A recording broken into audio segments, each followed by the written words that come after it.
found yourself sitting in a vast auditorium or watching an online video where the speaker's energy is so palpable it seems to charge the entire atmosphere with a sense of urgent possibility?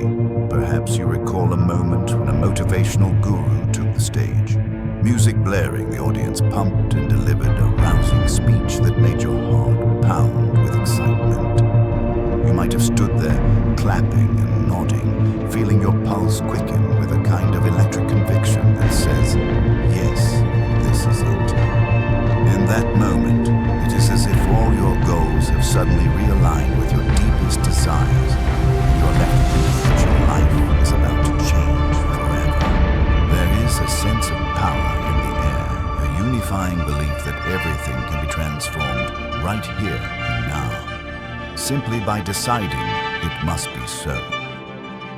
Soon after you leave that physical or virtual space, brimming with enthusiasm, there is a flurry of new commitments. You decide to wake up before dawn, to maintain an impeccable morning routine, and perhaps even to surround yourself with visual cues of your potential success. You open your journal pen down lofty goals and reaffirm the possibility that you can transcend all your old habits. For a brief period, maybe a few days, or if you're particularly energized, you feel unstoppable. Waking up at 5:00 a.m. becomes a triumph rather than a chore. You stand in front of the mirror, reciting phrases that reinforce this surge of motivation, telling yourself that the past is over and that you hold the reins of your future. Yet something unexpected and almost inevitable creeps in. A fatigue almost imperceptible at first begins to settle. Perhaps you dismiss it as just a bad day or a simple lapse in willpower. You might skip a day of journaling, rationalizing that you can pick up your routine again tomorrow. Then tomorrow arrives, and the 5:00 a.m. alarm is no longer thrilling, it becomes an annoyance. You tap snooze once, then maybe again. The well-crafted to-do list that once exhilarated you starts to feel like an imposition or a chain around your day. Little by little, that fervent, motivational flame dies. Before you realize it, you've slipped back into your old habits. What's more, you find yourself weighed down by an even deeper disappointment. A voice inside your head scoffs, "Look at you. You got duped again. You're never going to change." This critical voice can be surprisingly cruel, accusing you of laziness or weakness, or hinting that you simply lack the discipline and grit that others so effortlessly display. The cycle of initial excitement, followed by a harsh fall, is what many people experience, often without fully recognizing how or why it happens. In these moments, it's common to blame ourselves entirely. We internalize the crash, attributing it to some personal failure. We must just not be cut out for this. But what if that voice in our head is more misleading than we imagine, rather than a sign of personal inadequacy? What if it's merely the echo of an emotional hijacking? The same dopamine-fueled wave that lifted our spirits initially can bring us crashing down, and it does so precisely because it is often untethered from our deeper psychological bedrock. After the chemical high dissipates, we're left in a vacuum. Without something more solid and enduring, we can land in a place of profound self-doubt or even self-loathing. This pattern is the self-help crash, a phenomenon seldom discussed in mainstream motivational circles because it doesn't fit the triumphant narrative that sells books or tickets to big events. It isn't flashy or glamorous. It doesn't package well into a cheerful blueprint. Yet for many who have sought lasting transformation, it's an all-too-familiar reality. And at the core of this reality lies the understanding that these fleeting bursts of inspiration, while exhilarating, are never enough to produce lasting change. We become intoxicated by a surface-level reward system, a dopamine kick, and as soon as that chemical reward ebbs, scrambling. Carl Jung's insight becomes indispensable here. He proposed that genuine transformation cannot be forced through external hype or borrowed motivation.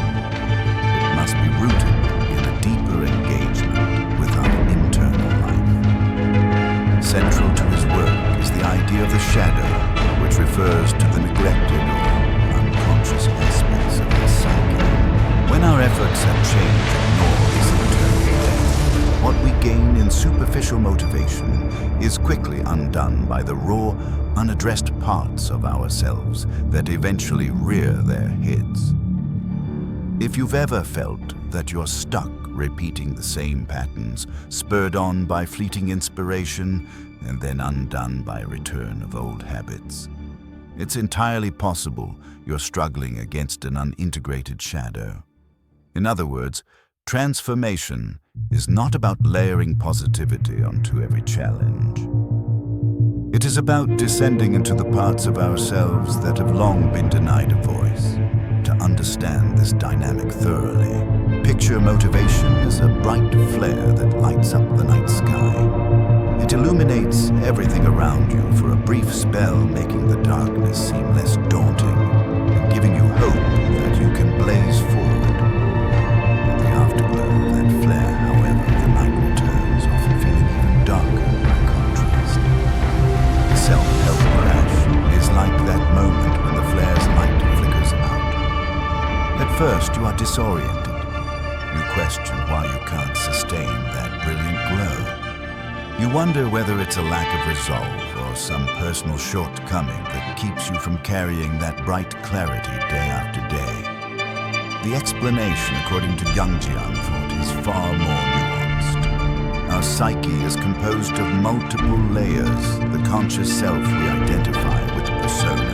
We show the outside world, the ego that navigates daily life, and the hidden shadow that holds all our less acceptable desires, fears, and emotions. When a powerful motivational event or message comes along, it typically appeals to your ego and your persona, the part of you that strives to appear capable, high-achieving, and optimistic.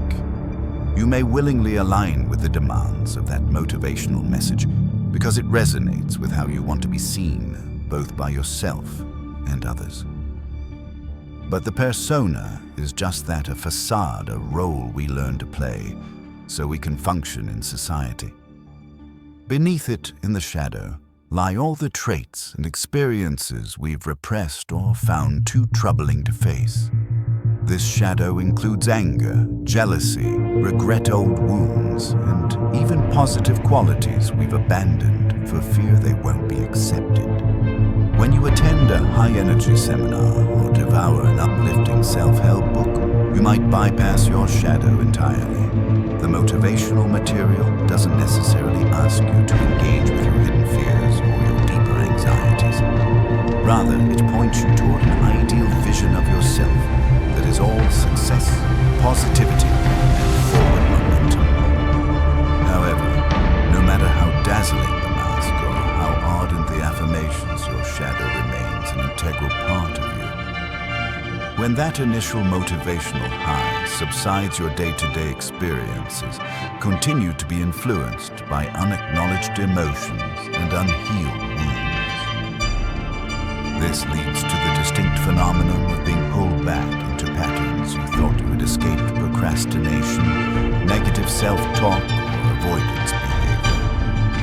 These are not necessarily failures of will, but rather signals from your shadow crying out for recognition.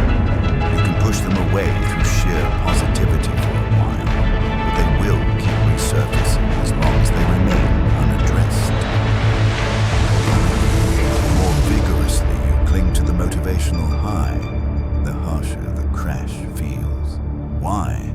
Because you are effectively dividing yourself, pushing aside the parts that don't align with your new polished image. Jung famously said, "Until you make the unconscious conscious, it will direct your life, and you will call it fate." This statement carries profound implications for the self-help world. if we keep ignoring or dismissing our shadow elements as mere negativity or laziness, we remain powerless to transform them. They continue to shape our behavior from behind the scenes. Real change doesn't stick because it has no solid psychological grounding. It's like planting seeds in shallow soil with no root system to sustain them. As you can see, the very motivational culture that promises to unleash your hidden potential often overlooks the fact that your hidden potential lies right alongside your hidden weakness. By ignoring the dark side or oversimplifying it as something you can transcend with enough positivity or discipline, you inadvertently make it stronger. The shadow thrives in neglect. Every time a guru tells you that your failure to adhere to the program is purely a lack of will or determination, a subtle message is delivered to your unconscious. You're not allowed to be flawed. You're not allowed to be in pain. You must either conquer or be conquered. The shadow, meanwhile, grows in darkness, unseen and unintegrated. This leads us to consider one of Jung's other core concepts, the persona. Persona is your public face, shaped by social expectations, personal experiences, cultural and even your own aspirations.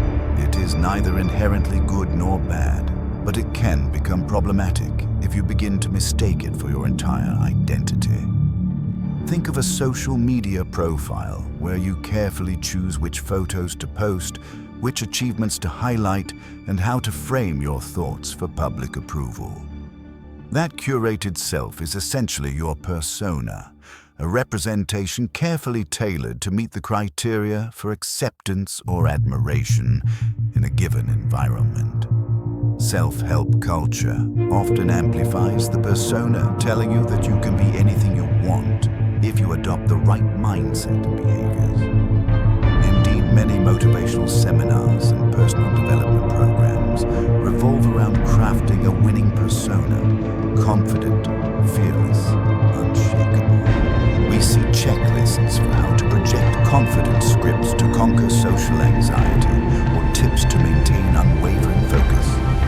You might be encouraged to display an image of relentless positivity and unwavering determination, a portrayal that resonates with your desire for success and admiration. Of course, there is some utility in learning these strategies. They can help you navigate social and professional environments more effectively, just as wearing a uniform can help you fit into certain roles. Yet the question remains, at what cost? When you over-identify with your persona, you risk distancing yourself from the rest of your psyche. By focusing on maintaining the facade, you can unwittingly repress or deny the emotions and experiences that don't align with that facade's image of success. These disowned aspects accumulate in the shadow, where they remain potent and largely unconscious. The bigger or more successful your persona grows, the stronger and more demanding your shadow becomes.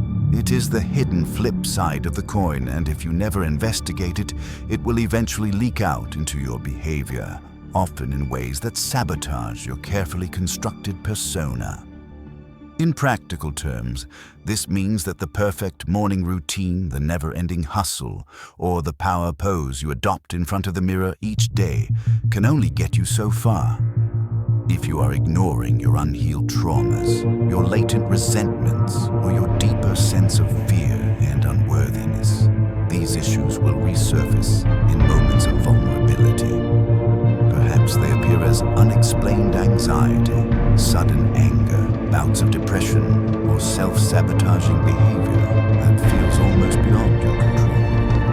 In the end, you don't escape your shadow. You merely delay a confrontation with it. This is one of the central paradoxes of motivational culture. The more you try to perfect your persona, the further you drift from self-integration. Real wholeness, Jung suggests, is not about perfecting the public face. It's about acknowledging and unifying all aspects of your psyche The light and the dark, the socially acceptable and the taboo, the confident adult and the wounded child. When self-help focuses exclusively on positive thinking or ultra-productivity, it inadvertently teaches you to keep polishing the mask while ignoring the features beneath it. The result can be a cycle of temporary success, followed by inevitable breakdown as the suppressed parts of your psyche grow restless and demand to be. None of this is to say that morning routines, goal setting, or healthy habits are useless. On the contrary, these can be excellent tools for structuring your life and fostering discipline. The problem arises when we mistake the tool for the transformation itself. A tool is only as effective as the hand that wields it. If the hand is shaking because of unresolved emotions or unconscious conflicts, the tool can only bring short-lived or superficial results. Take, for example, the pattern many people face when they follow a motivational regimen. They experience an initial surge of productivity, check all the boxes on their new routine and see some immediate tangible benefits. Maybe they lose a little weight, get some compliments on their newfound discipline, or feel a surge in confidence. Then real life intervenes. Stress at work mounts, family obligations press in, or unexpected health issues arise. The new routines become more challenging to maintain, and any slight slip can provoke an onslaught of guilt and shame. At that juncture, rather than investigating the internal emotional turmoil, the fear, the exhaustion, the frustration, many revert to self-criticism. They double down on the external method or cycle through various motivational highs to recapture that initial spark. In doing so, they run headlong into self-improvement fatigue. The concept of self-improvement fatigue is relatively new in psychological discourse, but it describes an old familiar condition. The more you try to fix yourself externally without addressing your inner landscape, the more exhausted and dispirited you become. This exhaustion doesn't spring from the disability itself. It springs from the relentless, unending battle against parts of yourself that you label unacceptable. Each new plan or routine can feel like one more attempt to outrun an inner truth that desperately wants to be integrated. After a while, just the thought of starting a new regimen or reading another self-help book can trigger resistance or cynicism. You might think I've tried it all and it never works. This is where Jung's guidance turns from theoretical to profoundly practical. He insisted that the way forward isn't found by stacking more positive actions on top of unresolved issues. Instead, it requires a descent into those murky depths we often prefer to avoid. The shadow is not something that automatically dissolves when you recite a better affirmation or finish another 30-day challenge. It is the repository of all the aspects of your personality and life experiences that you have not yet learned how to process or accept. As long as those aspects remain in the dark, they exert an uncanny influence on your behaviors, decisions, and emotional states. Your job then is to turn inward, not as an escape from the outer world, but as a journey to rescue the forgotten facets of your own identity. The path is neither quick nor glamorous. You may encounter pain, regret, sorrow, anger, or shame. But in facing these emotions, you begin to reclaim the energy that was spent on suppressing them. This reclamation of your authentic self forms the bedrock for a transformation that endures, rather than one that withers at the first sight. The self-help crash is so widespread in part because many motivational programs and gurus either minimize or ignore the inherent complexities of our psychological makeup. When the focus is exclusively on the outward persona, the winner's mindset, the fearless leader, or the unstoppable achiever, It inadvertently suggests that negative emotions, doubts, and insecurities are mere obstacles to be dismissed or trampled over.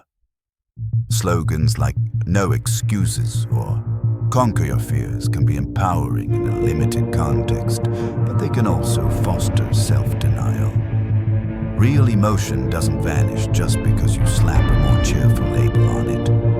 Rather, it morphs into something hidden, shaping your behavior from beneath the surface. Moreover, modern culture rewards visibility, efficiency, and productivity. We are constantly inundated with metrics, follower counts, steps, walked hours, slept tasks completed.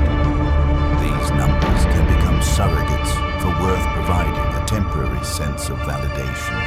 This is particularly appealing to the persona which thrives on external recognition.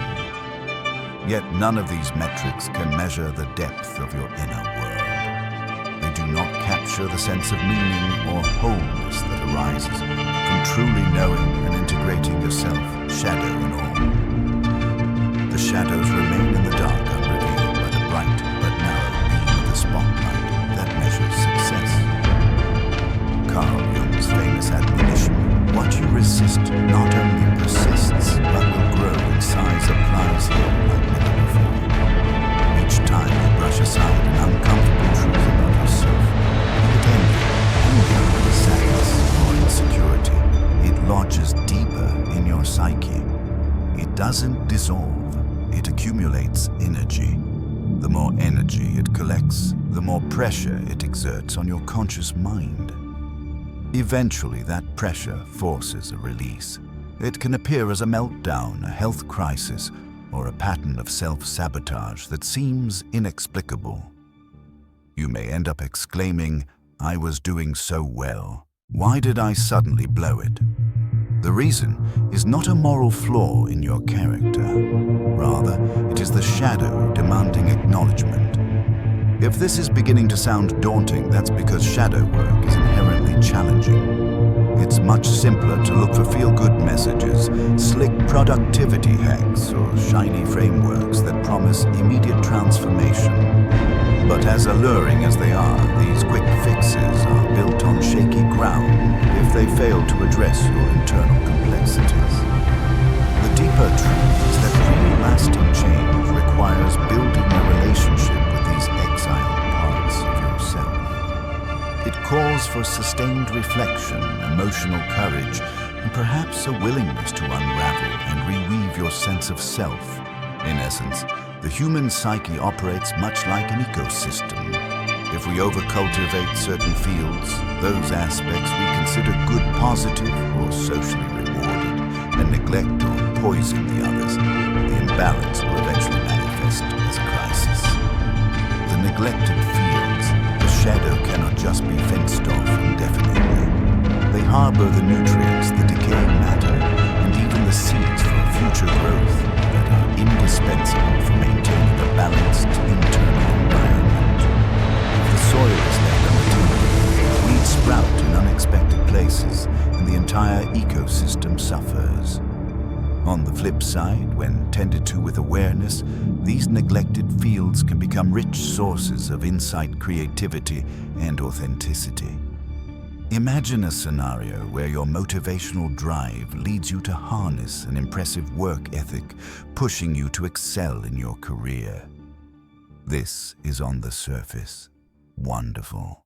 However, if you've silenced your need for emotional connection, rest, or creativity, if you've shoved them into the shadow, the price you pay might be burnout, relationship struggles, or an existential emptiness that no promotion can fill.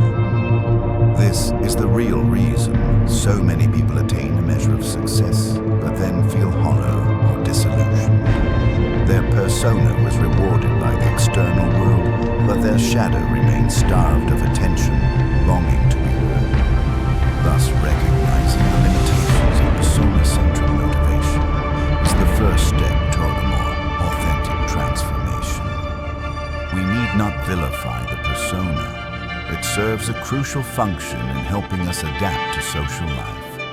The challenge is to avoid worshipping it as the totality of who we are. By doing so, we open the door to exploring what else lies within, acknowledging that some of our greatest insights and powers may reside in the very parts of ourselves that we have been taught to reject. Emotions like anger can reveal boundaries that need protecting. Feelings of envy can highlight desires that we've been ignoring. Even fear, when properly understood, can point us toward more mindful living. The deeper we venture into these shadow territories, the clearer we become about who we truly are, beyond the illusions of fleeting motivational highs and external validation. This clarity forms a foundation that is far sturdier than any morning routine or public persona. That is not to say that your routines or outward expressions of confidence become irrelevant. Rather, they become integrated into a larger, more cohesive sense of self. In that sense, your ambitions and goals can flourish because they are nurtured by your whole being, not just a fragment of it. So where does this recognition take us next? As we move forward in this exploration, the next step is to delve into the heart of the self-help paradox. Why so many well-intentioned attempts at personal development lead to cycles of excitement and disillusionment, and how Jung's concept of the shadow offers a doorway out of that loop. We will look at how ignoring our hidden depths leads to a phenomenon sometimes referred to as a psychological hamster wheel, wherein we chase transformation on the surface, but remain fundamentally unchanged underneath. There is also a cultural context to consider here. We live in a time when quick fixes and instant results are highly prized. If something can't be taught in a weekend seminar or a 30-second social media reel, it's often dismissed as too complicated or time-consuming. Yet genuine personal evolution defies these constraints. It's a long journey inward, often messy and non-linear. If you've ever felt discouraged by repeated stumbles or the inability to stay on track, let this be a reminder that your perceived failures might be signals that a deeper layer of your psyche requires attention. In the pages ahead, you'll find a thorough exploration of how we can break this cycle by honestly confronting what lies beneath the persona. The solution is not merely about adopting a new batch of positive thoughts or doubling down on discipline. Rather, it is about cultivating a radical form of honesty with ourselves, turning towards the shadow with curiosity and compassion rather than fear or denial. As we progress, be prepared to question some of the foundational assumptions of the self-help industry. Indeed, the journey might challenge your understanding of what it means to change your life, but that is precisely the point. True transformation doesn't ride the shallow waves of excitement. It dives into the depths where real growth awaits. We'll also look to the wisdom of Jung's concept of individuation and other philosophical and psychological insights that affirm the importance of confronting our hidden depths. Embracing the parts of ourselves we've been taught to fear or hide is central to any enduring shift in consciousness. We may discover that what seemed like a flaw or weakness is actually a crucial piece of our wholeness. Only by integrating these facets can we move from the fleeting highs of borrowed motivation to a more substantial and sustainable sense of personal fulfillment.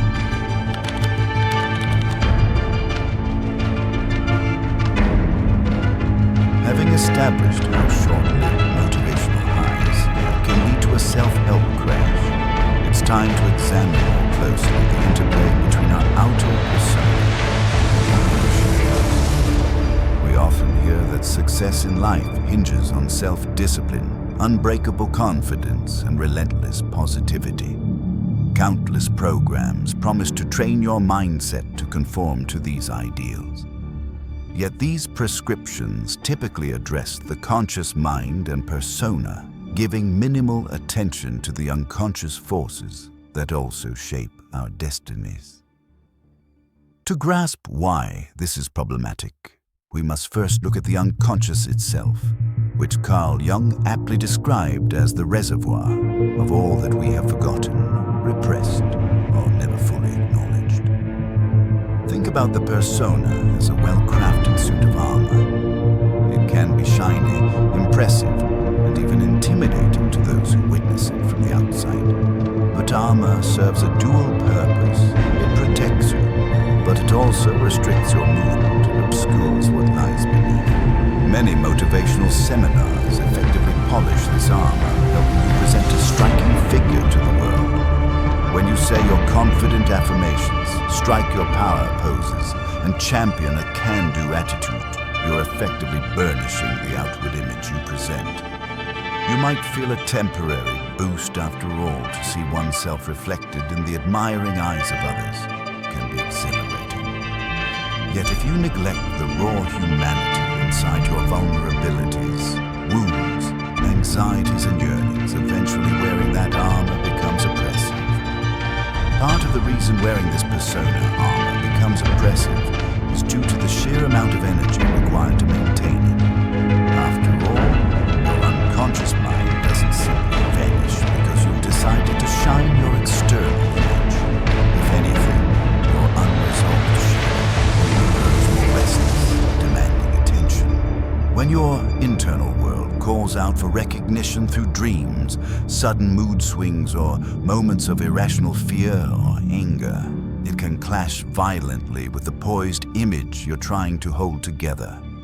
The immediate reaction for many is to double down, trying to expel or silence these intrusions of shadow. They might invoke more affirmations, stricter routines, or intensify their positive self-talk. Yet without honest confrontation, the tension mounts. It's akin to trying to hold a beach ball underwater.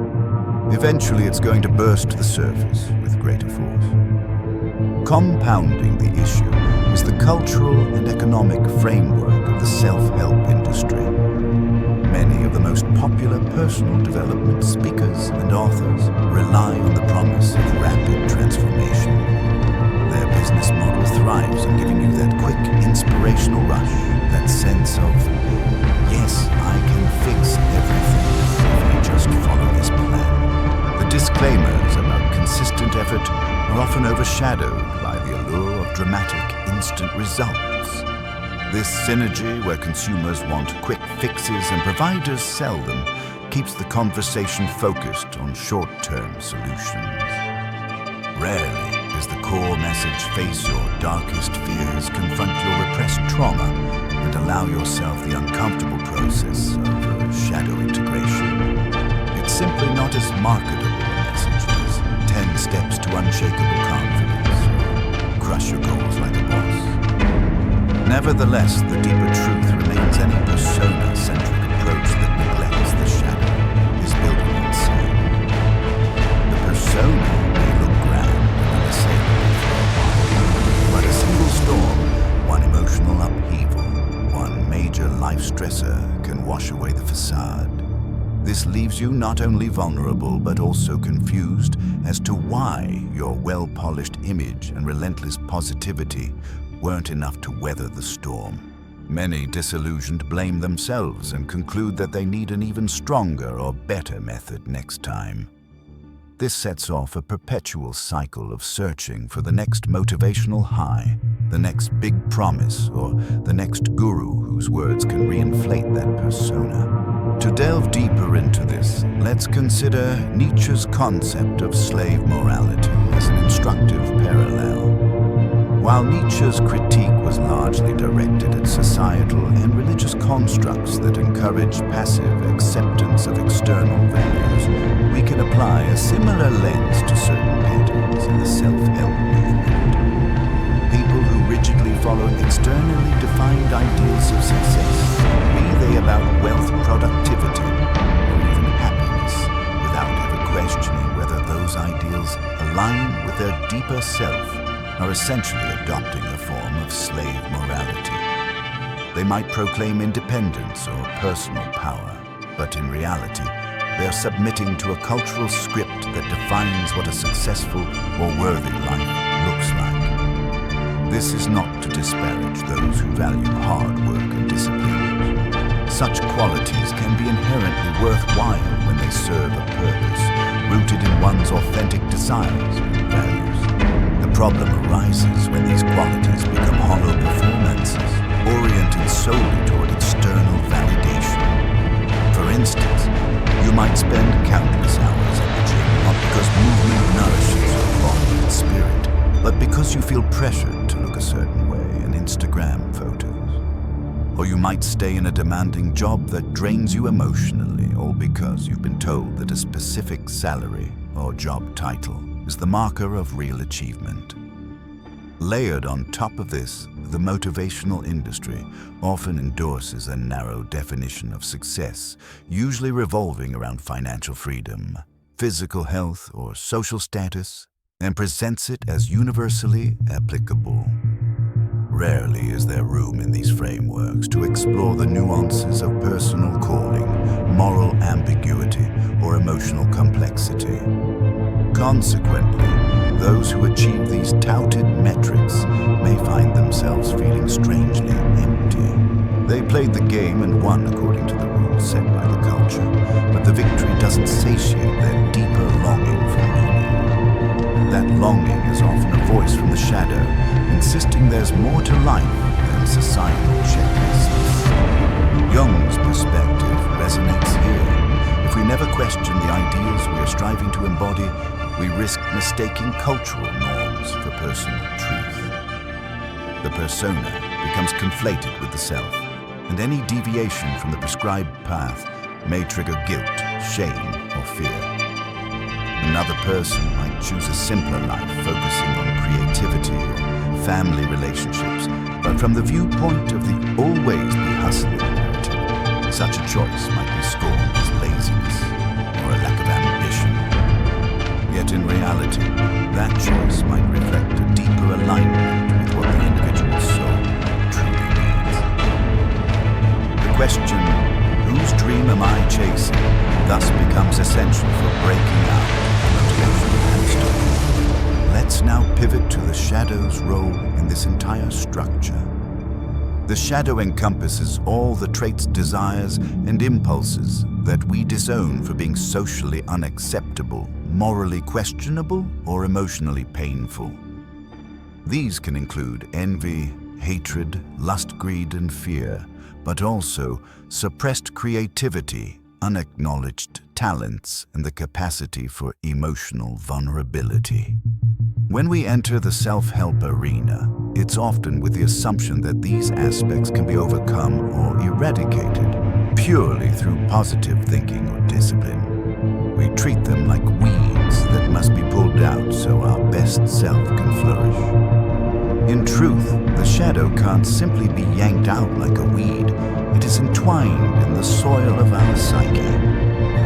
Each time we attempt to tear it away without understanding its roots, we end up damaging ourselves further. For example, you might reframe your jealousy as just misplaced admiration or drown out your anger with relentless positivity. But if you never explore the original causes of those emotions, perhaps a deep feeling of inadequacy, past betrayals, or cultural conditioning, they remain unaddressed. Because they remain unaddressed, they hold sway over your behavior in covert ways. It could manifest in passive-aggressive remarks, sudden outbursts, chronic self-sabotage, or emotional numbness. In failing to integrate these shadow elements, the persona stays perched on shaky ground. The self-help crash comes when your shiny routine fails. These unacknowledged emotions can come rushing in like a dam bursting. You might spiral into negative thought loops, convinced you are lazy or doomed to fail. Or you might project your insecurities onto others, blaming friends, family, or colleagues for not supporting you enough. If you're not alert, you can become trapped in a cycle of blaming either yourself or the external world, never realizing that the real problem is an unhealed and unintegrated inner conflict. Carl Jung believed that integration of the shadow is not only possible but essential for becoming a whole person. Integration does not mean letting your worst impulses run wild. Rather, it means understanding them, allowing them to inform you about deeper needs or wounds, and channeling their energy into healthier expressions. Anger, for instance, can become a motivator for justice or a signal that your boundaries are being violated. Envy can highlight desires you've long ignored, urging you to pursue dreams you've stifled. Even seemingly dark qualities can have redemptive value when brought into conscious awareness. Yet because the process of shadow integration is complex and not conducive to simple sound bites, it remains sidelined in mainstream self-help discussions. Integrating the shadow doesn't make for an easy marketing pitch. It's inherently uncomfortable, requires vulnerability, and can't be guaranteed to yield immediate success or happiness. But the alternative, constantly patching your persona with new motivational speckle, leads to a repetitive cycle of highs and lows, superficial progress, followed by disillusionment. Consider then the phenomenon of self-improvement fatigue. After cycling through numerous programs, routines, and motivational hype sessions, individuals often reach a point where just the thought of starting another 30-day challenge or reading yet another self-help book provokes exhaustion or cynicism. It's not that these people have become lazy or complacent. Rather, they are intuitively sensing the hollowness of trying to change without dealing with the deeper psychological layers. This fatigue in many ways is a symptom that demands a shift from shallow, quick fixes to more profound work. When you ignore that call, you risk entrenching yourself in an ever-narrowing world of self-blame and fruitless searching for external solutions. If the problems persist, some even escalate to the point of seeking medical or psychiatric help, believing themselves to be clinically depressed or chronically anxious. While professional help is often invaluable, the underlying cause is not always a simple chemical imbalance or a standalone psychological disorder. In many cases, it's the burden of repressed emotions and ignored shadow elements that relentlessly sap energy and prevent a sense of true fulfillment. On the flip side, acknowledging the shadow can open up possibilities for lasting transformation. Instead of measuring success purely through external metrics like how many tasks you completed before sunrise or how many affirmations you recited before bed, you begin to evaluate progress in terms of self-awareness and congruence. Are you in touch with your emotions, including the difficult ones? Do you allow yourself to experience vulnerability without shaming yourself? Are you making choices that align with your core values, or simply mimicking what you've been told will make you happy? The answers to these questions can serve as signposts for real growth, guiding you toward decisions and practices that nourish the whole self. Still embarking on this journey often feels daunting because it lacks the glitz and reassurance of a neatly packaged step-by-step formula. It also demands an acceptance of uncertainty. You cannot predict exactly how shadow integration will unfold or where it will lead you. Yet in that uncertainty lies a potent source of inner power. When you stand face to face with the parts of yourself you once feared, you begin to see them not as monstrosities, but as exiled pieces of your own humanity. This realization dissolves the myth of your inherent brokenness, replacing it with a more nuanced understanding. You are not broken, you are incomplete. Completing yourself requires gathering all the fragments of your being, bringing them into the light of consciousness and learning to navigate the tensions between them. This shift in perspective transforms the meaning of discipline as well. In a persona-centered model, discipline is often about forcing yourself to do what you should do, even if a part of you resists. You may see your reluctance as a flaw to be overcome. In a more integrated model, however, discipline becomes the loving structure that supports your psychological wholeness. Rather than bullying yourself into submission, you develop a practice of listening to all parts of you.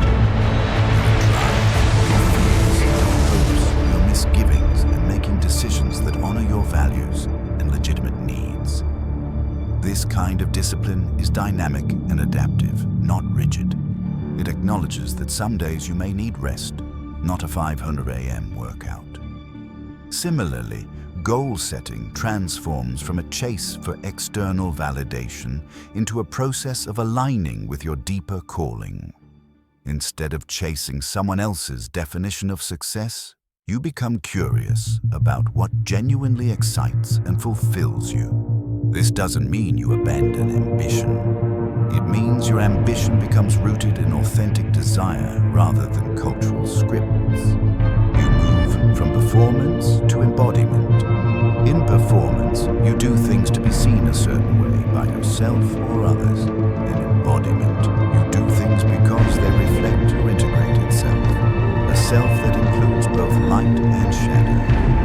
At this juncture, some might worry that embracing shadow elements will ethical chaos. Won't acknowledging your anger, greed, or lust lead you to act on them destructively? Jung's perspective suggests the opposite. Ignoring or repressing these elements is what makes them dangerous, because they then express themselves unconsciously, often in damaging ways. By bringing them into awareness, you gain the ability to work with them consciously. This does not guarantee perfection or the absence of conflict, but it does give you a choice, a sense of agency in how you channel these energies. As you develop a more integrated sense of self, you may also notice changes in how you relate to others. You might become more empathetic, recognizing others too their shadows and struggles. Genuine connection often blossoms when you allow yourself to be seen in your complexity, rather than hiding behind a persona of infallibility. This invites reciprocity. Others may feel safer, revealing their own vulnerabilities, fostering relationships built on authenticity rather than performance. Ironically, this can bring about the very sense of belonging and self-worth that so many strive to achieve through external success. None of these insights are intended as a condemnation of the self-help industry at large, nor as a dismissal of all motivational content. There are numerous authors, coaches, and therapists who do incorporate depth psychology, emotional healing, and self-reflection into their work. The problem arises when surface-level methods are treated as one-size-fits-all solutions, devoid of nuance or psychological depth. When that happens, people who crave authentic transformation can become disillusioned, blaming themselves for the failure of these methods rather than recognizing their limitations. Meanwhile, the industry's success stories, those who manage to align the self-help blueprint with some portion of their inner reality, are paraded as proof that the method works if only you try hard enough. Those for whom it doesn't work might be labeled lazy-lacky willpower or too negative, which only adds to their guilt and sense of isolation. The repeated cycle of adopting new programs, failing and blaming oneself can lead to a deep sense of despair and cynicism. Shadow work is that it reorients the focus from fixing what's wrong with you to exploring what's hidden within you. Rather than seeing your vulnerabilities and contradictions as signs of inadequacy, you begin to view them as gateways to deeper self-knowledge. In shadow work, failure is not a condemnation. It's valuable feedback pointing you to areas of unacknowledged pain or desire. This shift in perspective can be profoundly freeing because it dispels the myth that you are fundamentally broken. Instead, you realize that some of your most troublesome behaviors or emotional states are actually misguided attempts to cope with or protect you from pain. So, as we close this second part, take a moment to reconsider your own journey with self-improvement. Have you ever tried to silence a part of yourself in the pursuit of an ideal? Do you recall moments when your motivational high collapsed, leaving you feeling drained and self-critical? If so, let these experiences serve not as proof of your inadequacy, but as clues that you might have been missing a critical piece, the integration of your shadow. Perhaps the goals, routines, or affirmations you adopted were not intrinsically flawed, but they were incomplete. They addressed the conscious part of you, the part that wants to succeed and be admired, but didn't account for the complexities lurking beneath. The next step is to explore how to integrate those complexities, moving beyond the relentless polishing of the persona. Real transformation doesn't just brighten the exterior. It nourishes the entire psychological ecosystem.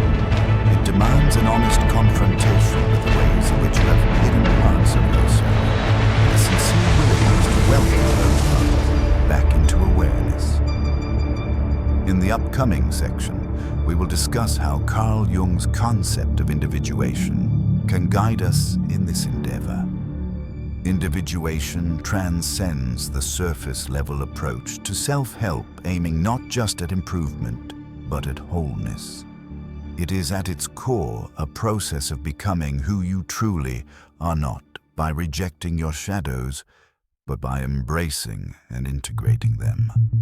Embracing your shadow is neither quick nor easy, and it may at times feel uncomfortable, even unsettling. Yet the reward, a more authentic connection to yourself and to life, far outweighs the discomfort.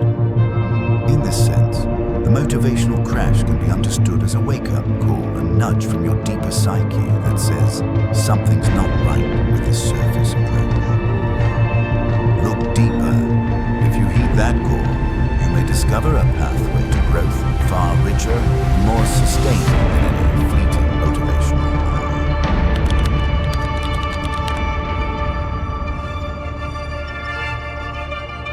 By now, you've glimpsed the mechanics of the self-help crash and why ignoring the shadow perpetuates an endless loop of fleeting highs and painful lows. The question that naturally arises is, how do we break free from this cycle? The answer lies in a shift from performance to integration, a process that Carl Jung termed individuation. Individuation is not about becoming an improved version of yourself in line with external standards or superficial ideals. Rather, it is about unfolding the totality of your being, integrating each piece of your psyche so that you are no longer fractured into competing segments of persona and shadow. To begin this journey, it's important to understand that individuation is not a linear progression. There is no straightforward 10-step plan that guarantees enlightenment.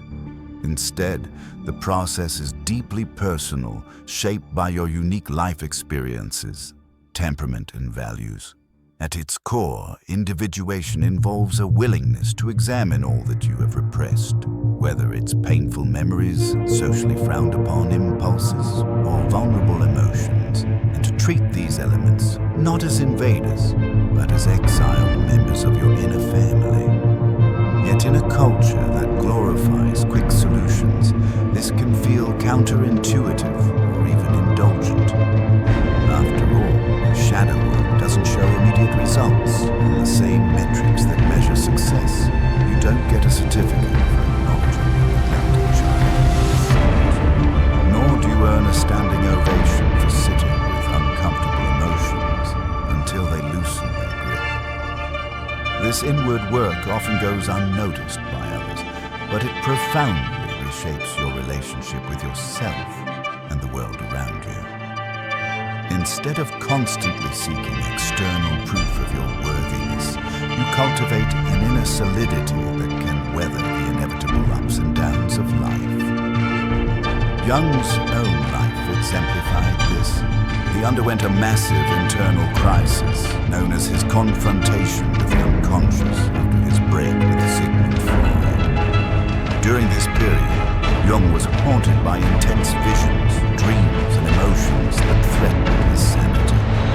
Rather than flee from the psychic disturbances, he chose to explore them, documenting his experiences in what would later become the Red Book. Through this arduous process, he laid the groundwork for many of his seminal ideas about archetypes, the collective unconscious, and shadow integration. His story stands as a testament to the fact that genuine transformation often arises from turmoil and is sustained by a relentless commitment to inner exploration. Practically speaking, how might one approach individuation in a way that counters the self-help crash? There are several avenues, though none promise instant gratification. One common practice is shadow journaling, where you commit to writing your most uncomfortable thoughts and emotions without censorship. Instead of waiting for them to burst forth in a crisis, you invite them to speak on the page. This might look like recording feelings of envy or anger in granular detail, asking yourself where they come from and how they make you feel physically. By doing so, you begin to build a dialogue with your shadow. Another method is mindful self-inquiry through meditation or contemplative silence. In our world of relentless stimulation, notifications, social media updates, streaming services, silence is increasingly rare. By deliberately setting aside time where you engage in no external input, you create a space for your suppressed emotions and thoughts to surface.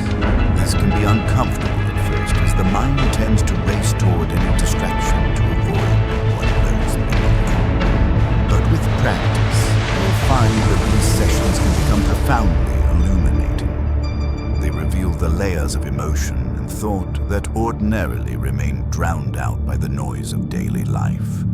Some individuals find support in therapy, especially depth therapies rooted in Jungian or psychoanalytic traditions. A skilled therapist can serve as a guide, helping you interpret dream symbols, identify patterns rooted in past experiences, and safely navigate challenging emotional terrain. This process can be invaluable in preventing you from becoming lost in your inner world, as it ensures you have a witness and a companion who can offer insight and hold space for your experiences. Then there is the crucial task of discerning which goals are genuinely yours. Many times, people undertake massive self-improvement projects to chase dreams that aren't intrinsically theirs. They might be fulfilling family expectations, succumbing to peer pressure, or internalizing cultural messages about what success should look like. A powerful exercise is to systematically ask yourself, why do I want this for every major goal or ambition you hold? Keep asking why until you reach a bedrock answer that feels authentic. One that resonates with your sense of identity, not just your sense of obligation or a borrowed ideal. While these practices can catalyze meaningful change, the hallmark of individuation is that it doesn't always look productive from the outside. This can be a difficult adjustment if you're accustomed to measuring your worth by how many tasks you accomplish, or how consistent you are with certain routines. Real inner work often unfolds in fits and starts. You might have weeks where you feel like you're making deep progress, followed by periods of confusion or stagnation. Instead of seeing these ebbs and flows as failures, you learn to view them as part of a natural cycle of psychological growth. It's also important to give yourself permission to feel emotions you've previously dismissed as negative or unproductive. For instance, sadness can be a message that something in your life needs tending to a relationship dynamic, a suppressed dream, or unresolved grief. Anxiety might signal that you've been ignoring a persistent problem that requires your attention, or that you're living inauthentically. By sitting with these emotions instead of immediately trying to label them as obstacles or illusions, you begin to integrate them into your understanding of who you are. They may still be uncomfortable, but they become less likely to appear as random disruptions that sabotage your best-laid plans. This emphasis on emotional honesty stands in stark contrast to the positivity-obsessed culture that some corners of the self-help world promote. While positivity has its place, an exclusive focus on it can invalidate legitimate emotional needs. People often feel guilty for having negative emotions, as if their sadness or anger somehow erases all the goodness in their lives. In reality, you can hold multiple truths at once. You can be grateful for what you have, while also acknowledging your heartbreak or fury. This nuanced view of emotional life is precisely what Jung had in mind when he spoke of wholeness. It is the capacity to hold contradiction without being shattered by it. In embracing these contradictions, you become more flexible, more resilient. No longer must you rely on rigid routines or external validations to maintain equilibrium. Instead, you learn to adapt because you are anchored in a deeper sense of self. This doesn't mean you abandon discipline or goals, but rather that these become tools in service of your genuine evolution, not crutches that mask unresolved issues. Goals take on a different color. They're not merely achievements to flaunt, but expressions of your individuality shaped by both your gifts and your challenges. An unexpected gift of shadow integration is that it can unlock creativity and empathy, two qualities often overshadowed by the singular pursuit of self-enhancement. Creativity thrives in the spaces where contradictions meet, where light and shadow intersect. When you accept more of yourself, you loosen the bonds of self-censorship that keep your imagination trapped. You might find yourself exploring new forms of art, writing more freely, or devising innovative solutions to problems in your personal or professional life. Similarly, empathy grows as you recognize that everyone else too grapples with a mixture of conscious persona and hidden shadow. This recognition can soften judgments and foster deeper connections, whether with loved ones or strangers. Empathy, in particular, can revolutionize how you navigate relationships. If you understand that your own persona sometimes masks painful insecurities, it's easier to see that others may be doing the same. You begin to look beyond surface behaviors to the underlying emotional currents that drive them. Conflict becomes less about blaming the other person and more about understanding the interplay of two sets of needs and wounds. This does not mean you tolerate destructive behavior. Rather, it means you address it from a place of clearer vision about the underlying complexities. In parallel, your own sense of self becomes more nuanced. You can hold the awareness that you have both compassionate and aggressive tendencies, both generous and jealous impulses. Instead of striving to vanquish the bad aspects, you learn to channel them constructively. Rage, for example, can become the flame that fuels social change or personal boundary setting. Sadness can become the well from which empathy flows. Lust might transform into passion for creative pursuits when acknowledged and directed in conscious ways. By ceasing to demonize these states, you free the energy locked within them and redirect it for growth. With this integrated perspective, the harsh judgments you once levied against yourself accusations of laziness or moral weakness begin to melt into understanding.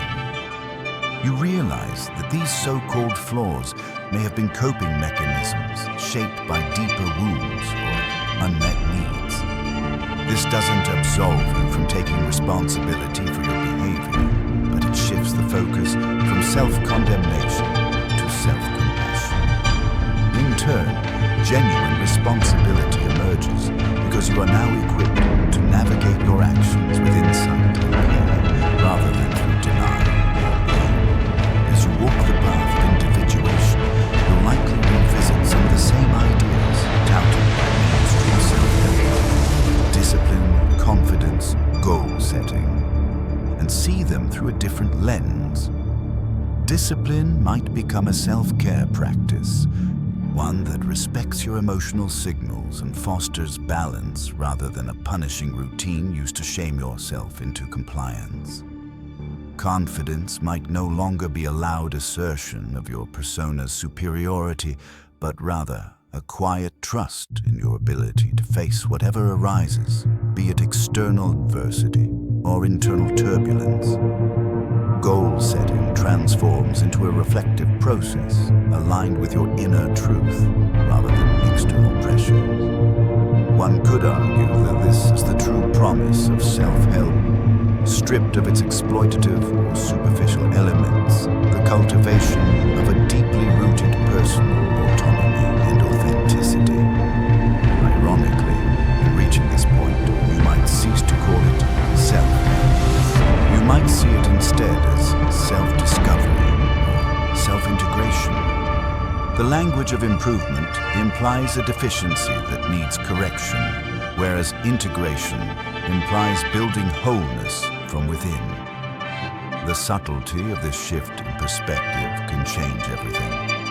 Suddenly, your efforts are not about chasing an ideal, but about embracing reality both inside and outside you in a way that fosters integrity and authenticity. It's also worth noting that this process connects with spiritual traditions around the world. Whether you explore the idea of the shadow in Christian mysticism, confession and absolution Buddhism, recognizing the power of the ego, and the illusion of separateness or other wisdom paths, you'll find echoes of the idea that true redemption or liberation arises from confronting and transforming our darkness.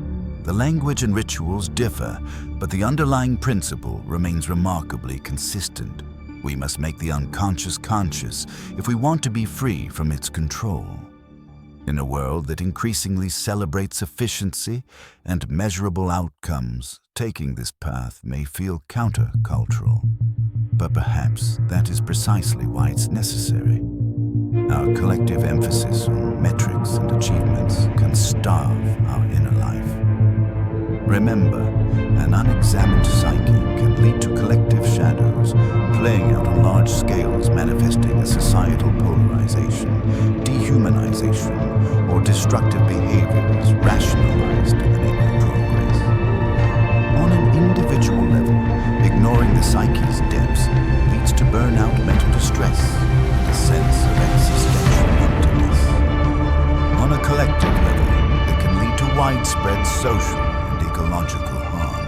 At this stage, it's important to reiterate that no guru method or program can walk the path of individuation for you. Tools and guidance can illuminate the way, but the journey itself is yours to undertake. If you sense reluctance or fear, this natural shadow work can be daunting because it calls us to face the unknown within. It challenges the comforting narratives we tell ourselves about who we are and how the world works. Yet it also holds the promise of a more profound liberation than any superficial self-improvement plan can offer. Practically speaking, you might begin by identifying moments in your life when you felt a strong emotional reaction, anger, shame, or jealousy that seemed disproportionate to the situation. Use these moments as gateways for shadow exploration. Ask what unacknowledged need or wound could be fueling this intensity. Likewise, pay attention to your dreams.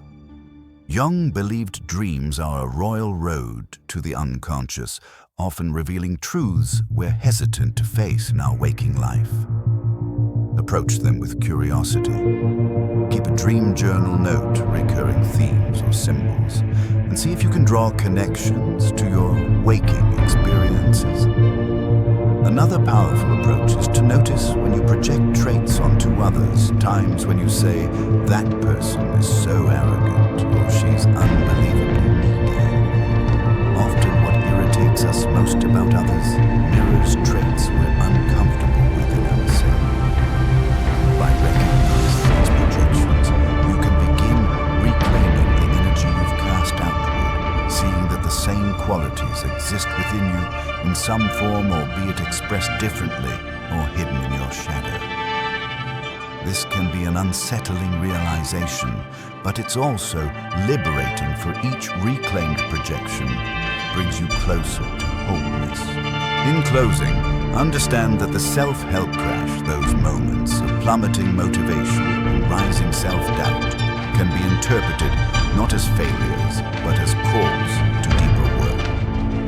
They arise precisely because you cannot sustain a persona-centric approach that ignores the complexity of your inner life. When the crash comes, it's an invitation to pause and consider what lies beneath. Are you chasing external ideals that don't match your authentic desires? Have you sidelined important emotional truths for the sake of appearing polished and successful?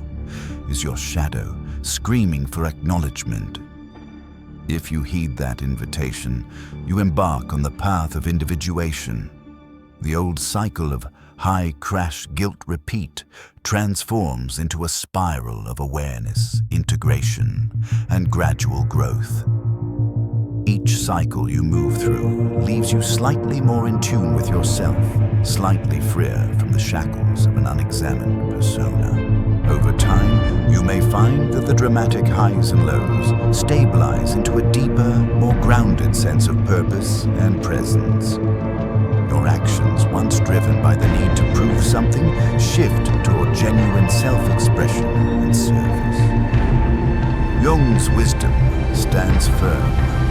One does not become enlightened by imagining figures of light, but by making the darkness conscious. When you engage in the soulful endeavor of welcoming your own darkness into the circle of awareness, you step off the hamster wheel of perpetual self-improvement. Instead of clamoring for yet another motivational fix, you find a quieter but far more enduring source of strength within. That strength doesn't need external applause, for it thrives in the recognition that you are and always were complete in your complexity. This, indeed, is not the end of your journey. It may just be the beginning, a beginning rooted in authenticity and guided by an inner compass that cannot be shaken by the rise and fall of motivational trend. In choosing this path, you claim a relationship with yourself that is honest, intimate, and liberating. And that more than any short-lived high or superficial accolade constitutes true transformation. As we wrap up this eye-opening exploration, we've uncovered a powerful truth. True personal transformation isn't about chasing perfection, but about courageously accepting and integrating every part of who we are, including the aspects we've long kept hidden. Rather than endlessly striving to maintain a perfect facade, real growth emerges when we cultivate compassion, vulnerability, and a deeper connection between mind, body, and spirit. I hope this journey has inspired you to step off the treadmill of temporary motivation and embark on the richer, more rewarding path toward wholeness. Remember, your shadow isn't an enemy to defeat, but a hidden ally waiting to guide you to a life of genuine fulfillment. I'd love to hear from you what part of today's story resonated most with your experience. Leave a comment below to share your thoughts. Together, we can continue exploring what it truly means to live an authentic